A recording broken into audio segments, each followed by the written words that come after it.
Саламатсыздар ма балалар, каналыма қош келдіңіздер. Каналыма тіркеліп, лайк басып, комментарий жазып отырыңыздар. Сабақ ұнаса достарыңызға жіберуді ұмытпаңыздар. 7-8 сабақ Астана қаласы мәдениет орталығы. Бірінші тапсырма. Бірінші, мәдениет деген сөзді қалай түсінесің? Мәдениет және театр деген ұғымдар байланысты ма? Үшінші, төмендегі кластерді толтыр. Яғни төменде театр және мәдениет деген кластер берілген, соны толтырамыз. Енді сұрақтарға жауап берейік. Бірінші, мәдениет табиғат объектісіндегі адамның әрекет арқылы жасалатын өзгерістер, яғни адам жасаған. Екінші, табиғат. Мәдениет жеке адамның өмір сүру мақсаты мен құндылық жүйесі, адамның өмір сүрген ортамен қарым-қатынасы. Келесі, екінші, театр мен мәдениет ұғымдары байланысты, себебі кез келген ортаның өз бағынатын заңы не мәдениеті болады. Театр нағыз өнердің ордасы болғандықтан театр мәдениетін сақтау қажет. Ал үшінші, театр эмоциялық талантты қызықты, мәдениет тәртіп, тәрбие, құрмет. Келесі, бірінші тапсырма, мәтінді тыңда, сұрақтарға жауап бер. Тыңдалған мәтіндегі ой не жайында? Автор театр мәдениетіне қатысты қандай мәселелерді өзіңмен бөлісіп отыр? Екінші тапсырма, суреттердегі іс-әрекетті әңгімеле, кәсіп түрлеріне сипаттама бер. Бірінші суретте опера әншісі. Опера ол бір үлкен өнердің топтастырылған күрделі жанры, ол музыка ғана емес, бүтін театр, яғни біртұтас драмалық қойылым болып келеді. Екінші суретте құрылысшыларды көреміз. Құрылыс материалдық өндіріс саласы негізінен әртүрлі үйлер мен ғимараттарды салумен және салынып жатқан нысандарды іске қосуға байланысты жабдықтарды монтаждаумен шұғылданады. Ал үшінші суретте балық шаруашылығы бейнеленген. Балық шаруашылығы халық шаруашылығының балық аулау, тасымалдау, қорғау және өсірумен, өңдеумен, сонымен қатар су өсімдіктерін жинаумен шұғылданатын саласы. Балық шаруашылығы бағалы тағамдар, балық ұны, майы, теңіз өсімдіктерінен йод, магний және емдік заттар, мал азығы және техникалық өнімдер өндіреді. Тілдік бағдар, кәсіби сөздер. Кәсіби сөздер дегеніміз жұрттың бәріне түсінікті бола бермейтін, белгілі бір кәсіппен я шаруашылық саласымен шұғылданатын адамдар қолданатын сөздер. Кәсіби сөздерді екі үлкен салаға бөлуге болады. Ол кәсіби сөздер қолөнерге байланысты, ауыл шаруашылығына байланысты. Қолөнерге байланысты сөздер пышқы, яғни араның бір түрі, шербек, үлкен ара, ығыру, ағаш оятын құрал, атауыз, шеге суырғыш. Ауыл шаруашылығына байланысты сөздер, мысалы қоза, мақта өсімдігі, терімші, мақта теруші, дүмбі, жүгері түрі, әңгелек, жәмше, торлама, қауынның аттары. Келесі, үшінші тапсырма, төмендегі кәсіби сөздерді топтап, талдап, кестені толтырыңдар. Торта, үлкен, балық, балберік, зорат, тары индісі, әпті, қарамақтың тілі, күләсан, қауын, қас, зергерлік тас, шит, әттіс, созан, сазан, тарақ, балта, яғни кәсіби сөздер қолөнерге қатысты, ауыл шаруашылығына байланысты екіге бөліп жазамыз. Қолөнерге қатысты сөздер балберік, қас, тарақ, балта, шиет. Ауыл шаруашылығына қатысты сөздер торта, зорат, әпті, күләсан, атты, созан. Келесі, төртінші тапсырма, мәтінді оқып мазмұнын түсіндіріп айт. Мәтіннің алғашқы бөлігіне сұрақ қой, екінші бөлікте не туралы айтылатынын болжа. Мәтіннің әр бөлігіндегі ойды өз болжамымен салыстыр. Астана опера театры. Есілдің сол жағалауында орналасқан Астана опера театры асқақ сән салтанатымен көз тартады. Ғимараттың жалпы ауданы 64 мың шаршы метр. Оның 3 мың шаршы метр сахна аумағы алып жатыр. Астана опера өзінің көлемімен ғана емес, сонымен қатар әсем сәулетімен де таңғалдырады. Әлемдік сәулет өнерінің ең үздік классикалық дәстүрлері ескеріле салынған. Театр сәулетінде ұлттық нақыш айқын байқалады. Театр ғимараты палладиандық неоклассикалық сәулет стильдерінде салынған. Ғимаратта барлық спектакль мен концертті жазып алуға мүмкіндік туғызатын студиялық жабдықта орналасқан. Театрдың жеке спутник станциясы бар.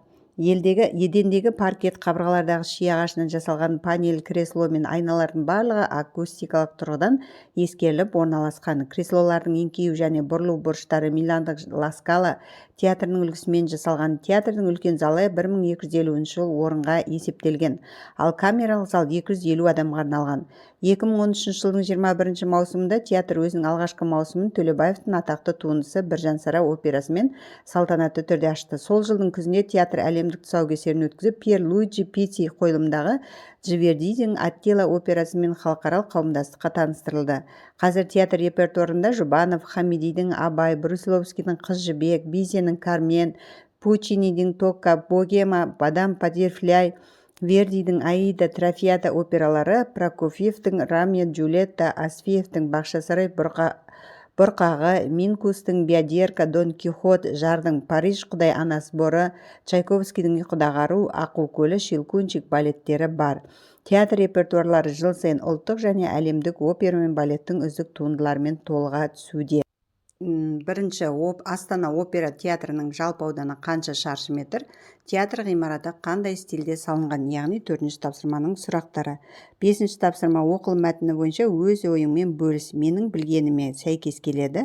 Менің білгеніме қайшы келеді. Түсініксіз қосымша мәлімет алғым келеді. 5-ші тапсырма Астана опера театры Есілдің сол жағалауында Астана қаласында орналасқан. 2-ші білгенімше қайшы келетін ақпарат кездеспеді. 3-ші театрда тек қана қойылымдар қойылады ма деген сұрақ қоямын. Білгенге маржан. Астана қаласында Қуанышбаев атындағы қазақ музыкалық драма театры, Астана опера мемлекеттік опера және балет театры, Горький атындағы орыс драма театры мәдениет пен өнер ошағына айналды. 6-ші тапсырма оқылым мәтіні бойынша төмендегі сұрақтарға жауап бер. Астана опера театры қандай сәулетімен ерекшеленеді? Театры қандай стильде жасалған? Театры қандай қойылымдар бар? Опера театры мен драма театрының басты ерекшеліктері неде деп ойлайсың? Бірінші, Астана опера өзінің көлемімен ғана емес, сондай-ақ өзінің классикалық дәстүрдегі және де ұлттық нақыш айқын байқалған сәулетімен ерекшеленеді. 2-ші, театр ғимараты палладиандық неоклассикалық сәулет стильдерінде салынған. 3-ші, театрда Біржан Сара, Аттила, Аққу көлі, Тока, Қыз жібек, Дон Кихот тағы басқа қойылымдар бар. 4-ші, опера театрында әртістер опералық жанрда ән айтады, ал драма театрында әртістер қойылым, спектакль көрсетіп өздерінің рөлдеріне еніп кетеді. 7-ші тапсырма мәтінді оқып шығып кәсіби сөздерді теріп жаз. Қай салаға жататын кәсіби сөздер екендігіне көңіл бөліп, оларға түсінік бер. Қазақ тілінің түсіндірме сөздігін пайдалан. Ертеде бір балықшы суды жағалап келе жатса, алыста күнмен шағылысып, жалтырап дыраудай бір нәрсе көрінеді. Жақындап келсе, айналасындағы бір жымға денесінің көбін батырып, үлкендігі қайықтай бір нән балық жатыр екен. Балықшы оны қолындағы жарағымен аулап ала алмайды. Көршісі Иван деген балықшының жарағы ау жадырасы бар екен. Балықшы балық шаруашылығына байланысты сөз. Балықшылық өзен судың бойын мекендейтін елдердің айналысатын кәсібі. Ертеде қазақтар арасында кең тарамаған, тек балығы мол су бойына жұт немесе болмаса басқа себептермен көшіп тіршілік қаммен тұрақтап қалған жұрттың ғана айналысатын тіршілігі болған. Жарақ балық шаруашылығына байланысты сөз. Балық аулауға арналған құрал. 8-ші тапсырма театр мәдениетіне қатысты төмендегі кеңестерді оқып сұрақтарға жауап бер. Театрда қойылым барысында көп сөйлемей, анда-мында шықпай көп қозғалмаңыз. Актерге кері әсерін тигізуіңіз мүмкін. Ұялы телефоныңызды сөндіруді немесе дыбыссыз режимге қоюды ұмытпаңыз. Трагедия болса өте қатты жыламаңыз. Комедия болса өте қатты күлмеңіз. Көрермендердің назарын өзіңізге аудартып аласыз. Әрине күлуге жылауға болады, тек өз орнымен, шектен тыс емес. Негізі театрда барлық жерде тәртіпті, тәрбиелі, мәдениетті болып жүруі керек. Сен театрдан немесе теледидардан қандай қойылым көрдің? Қойылымда өзіңе жақсы әсер қалдырған қандай нәрселерді айтар едің?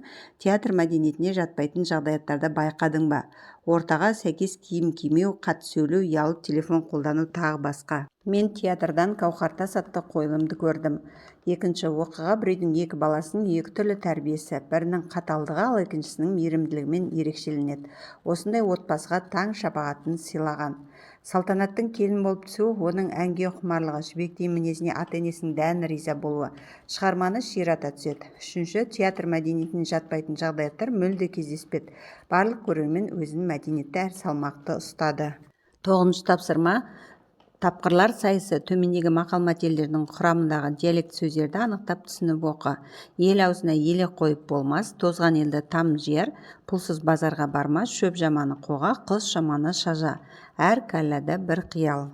Ел аузына елек қойып болмас, елек сүзгі, тозған ел там жер, там үй, пұлсыз базарға барма, пұл ақша, шөп жаманы қоға, қыз жаманы шажа, шажа сауысқан, қоға қамыс.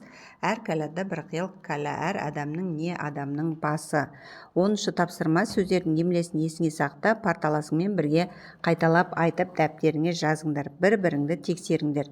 Неоклассикалық, палладиандық, акустика, хореограф, репертуар. 11-ші тапсырма кәсіби сөздерді тауып дәптеріңе жаз, олардың қай кәсіпте қолданылатындығы бойынша шағын зерттеу жүргіз. Шал енді қауындық жерінің басынан шықпайтын болды, қарықтардың арасына шыққан отақтарды шабады, болашақ шартақ құратын жерді тегістеп, шаңы бұрқырап жатпасын деп су салады. Қарекең пәлек аралап жеуге жарайды деген 2 қауынды үзіп, немерелеріне құшақтатып жіберді. Көп замай қауыннан сарғайып әңгелектер шыға бастады. 12-ші тапсырма парталасымен бірге кестені толтыр. Ережесі мысалы неологизмдер, термин сөздер, диалект сөздер, кәсіби сөздер. Неологизмдер ережесі ғылым мен техниканың дамуына байланысты қолданысқа енген тілдегі жаңа сөздер, мысалы таможня, кеден, документ. Термин сөздер ережесі ғылым, техника, спорт, мәдениет, саясат салаларға жататын сөздер, мысалы физика, оптика, энергия, күш, тіл білімі, әріп, дыбыс, лексика. Келесі диалект сөздер ережесі белгілі бір аймақта тек ауызекі тілде ғана қолданылатын сөз, мысалы азанда, таңертең, сым, шалбар деген сияқты.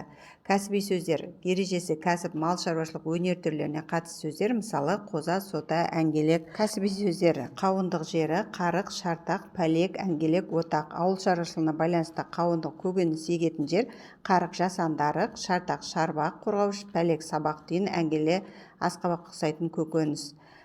Келесі 13-ші тапсырма 4 сөйлем тәсілін пайдалана отырып сабақ бойынша түсінгеніңді жаз. Пікір, дәлел, мысал, қорытынды. Бірінші, Қазақстанда көрнекті 2 опера және балет театры бар. Біріншісі Абай атындағы Қазақ мемлекеттік академиялық опера және балет театры, ал екіншісі Астана опера мемлекеттік опера және балет театры. Мысалы, Абай атындағы театр 1934 жылы ашылып, өз репертуарының Айман Шолпан музыкалық спектакльмен бастаған, ал Астана опера театры 2013 жылы ашылып, Біржан Сара операсымен ашылу болған. Төртінші, қорытынды, екі театрда өте дарынды әртістермен танымал операларды сомдаған. Осымен сабағым аяқталды. Балалар, каналыма тіркеліп, лайк басып, комментарий жазуды ұмытпаңыздар. Сабақ ұнаса достарыңызға жіберуді де ұмытпаңыздар.